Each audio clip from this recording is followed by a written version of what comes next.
Hey, football fans, score big this fall with our senior night gifts from LoveYourSenior.com. These treasures are just what you need to make your memories last a lifetime. But hurry, these limited edition pieces are as fleeting as those Friday night lights. Visit LoveYourSenior.com now and grab yours before the final whistle blows.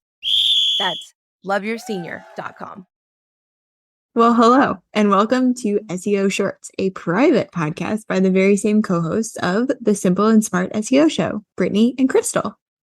Here, you can experience way more actionable episodes. Think of them as mini SEO masterminds. Each week, we'll be walking you through a different task that supports your SEO strategy. You'll learn exactly how to take simple and smart action with step-by-step walkthroughs and quick explanations of how your effort will impact your business's searchability. And now, it's time for this week's SEO Short. Hello. Welcome back to SEO Shorts, the action-packed version of our podcast. Crystal is here, and we have Kristin LAWTON back with us. We wanted to dive into something she mentioned over on the Simple and Smart SEO Show podcast episode. Hi, people. Hi.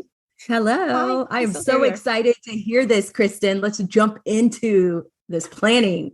Yes. Explain what we're doing, Crystal. Okay. Kristin's going to walk us through what she does. She does like a 6-week planning retreat with herself so that she can get ready for, the next quarter or whatever. And so we were like, oh, would you be so kind to share that with us? And she so graciously said, yes, she would share that with us. So the key to a great SEO strategy is to have a strong strategy in place. Therefore, you can align your SEO keyword research with your strategy overall. So, Kristin, I'll pass it over to you. Yeah. So this is 6 weeks of retreats I've been doing long before I became an entrepreneur. And it's something that I try and hold sacred to my schedule and don't allow anything to book. I get out of my right now bedroom office and I go to a cafe if I'm doing it in the morning and treat myself to a fun breakfast or something. Or I'm in DC, so we have lots of fun hotel bars. Or so in the afternoon I'll go to like a hotel bar and get a glass of wine and do it. And so it feels like a treat, but I'm getting serious planning done. So that is just the first little tidbit that I highly recommend, because when it feels like a treat, you're going to stick it to the calendar and you're going to hold true to it. But so I think that planning your year out can feel overwhelming to a lot of people. I like to break it into quarterly focuses so that you're being strategic and working towards your year-end brand goals. But the work is happening on a quarterly basis. But quarters are almost too long to do the actual, when am I going to do this task type planning? You have your strategy, but you need to make sure that you are getting the work done. And so this is what a lot of my 6-week planning is. So I start by if it's the start of the quarter, I'm breaking out what my focuses are. And if you listen to the podcast episode, you'll learn all about sort of the know, like, trust path and breaking your quarterly focuses out like that. But so I note down everything that needs to happen for that focus. I break the big rocks into very small chunks. And so I have a sense of, okay, what needs to happen in 6 weeks and then the next 6 weeks. And then I look at my schedules. I do this with a pen and paper. Everything else, I'm computer focused or app or whatever, but I draw sort of 2 lines. So I have personal, professional, and milestones, key dates, things.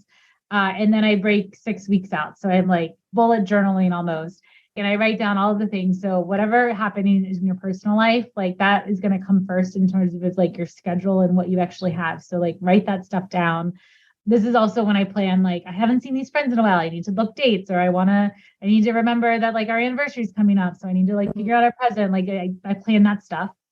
Professionally, what are the milestones that are happening? Do you have client work that's is going to take up that week? And so you're not going to be able to get that kind of stuff done. So just getting a sense of your schedule, and then the milestones, just again, birthdays, podcast interviews, whatever big stuff's coming up that might take up your energy focus for the week. Then you have a sense of, okay, here's the time that I have to work on this thing. This is, again, I'm all about marketing your brands with ease, making things not feel overwhelming. And when you break it out, your work in these small chunks where that those small chunks are also being intentional and you're strategically working towards your end goals, then I go in and I actually assign out on my calendar here's when I'm going to work, and I write the task into my calendar. So I know, okay, this is like the thing that I'm doing that hour this week.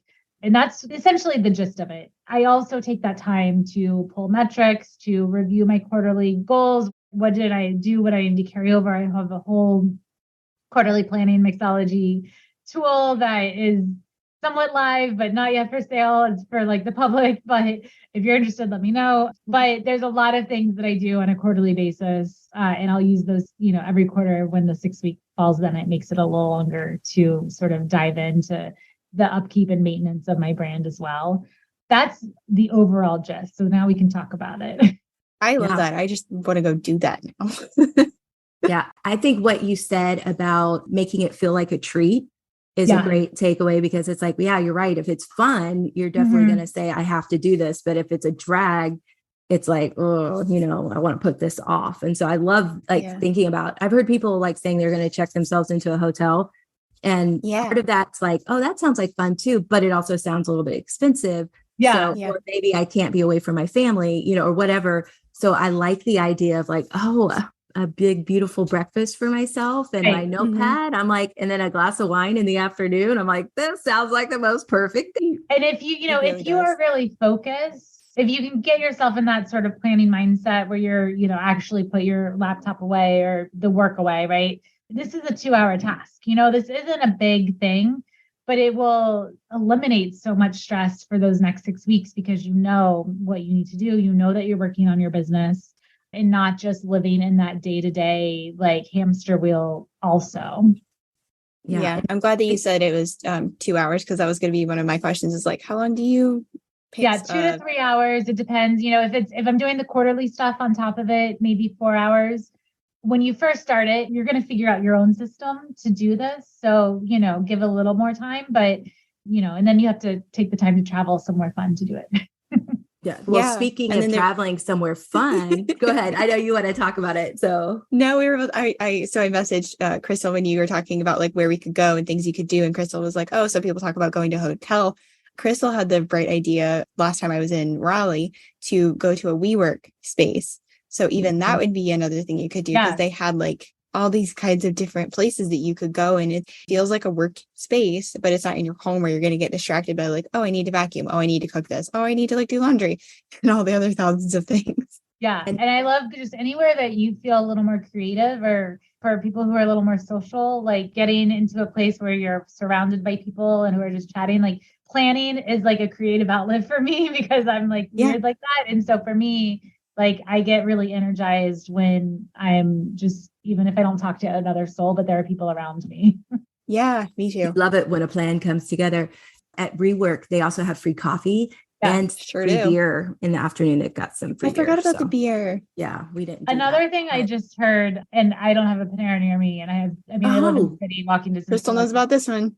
Oh, but like they have like sips or whatever, like a subscription, like $11. And so someone in another group I belong with was just like, yeah, it's my favorite cheap co-working space now. Free Wi-Fi, like comfy chairs and unlimited coffee. And I think we even recorded a podcast episode there, or we intended to. Maybe we didn't. I don't know. Well, we met halfway at, was it Fuquay? I can't remember. At Garner or something. I don't know. But we met at a Panera and hung out and had a great little meeting there once. So yeah, Panera is an awesome place to work. They've got outlets. Really they've got everything you need, and it's quiet enough at your table that you can get stuff done. They have all the stuff. Okay. We will all go and do this thing. Tell people about your fun quiz that you have. Yes. So if you are looking to market your brands with ease, a lot of that comes with marketing based on your personality. So it's authentic and natural and feels easy breezy. And you can learn sort of your signature brand marketing style at marketingstylequiz.com. And you get the results are all cocktail styles. So you'll learn if you're on the rock, shaken, stirred, or neat. And it's really fun. And you get immediate tips of how to market your brand based on your personality. Beautiful. Awesome. Kristin, you're amazing. It was so much fun talking to you. You guys too. Thank you. Yeah, we'll have to do this again in the future. Oh yeah, I have lots of these. Yeah, you can go on forever. I see a marketing collab in the future, like a workshop of some kind of planning. So yeah, good stuff. Hold on to your party hats, people. All right. Thanks for tuning in. We'll catch you on the next SEO Shorts episode. Bye. You're well on your way to being the answer to even more Googled questions. Thanks so much for joining us this week. Have you noticed some SEO wins since listening to SEO Shorts? We want to know. Email us at hello@simpleandsmartseo.com or share it in the episode conversation thread.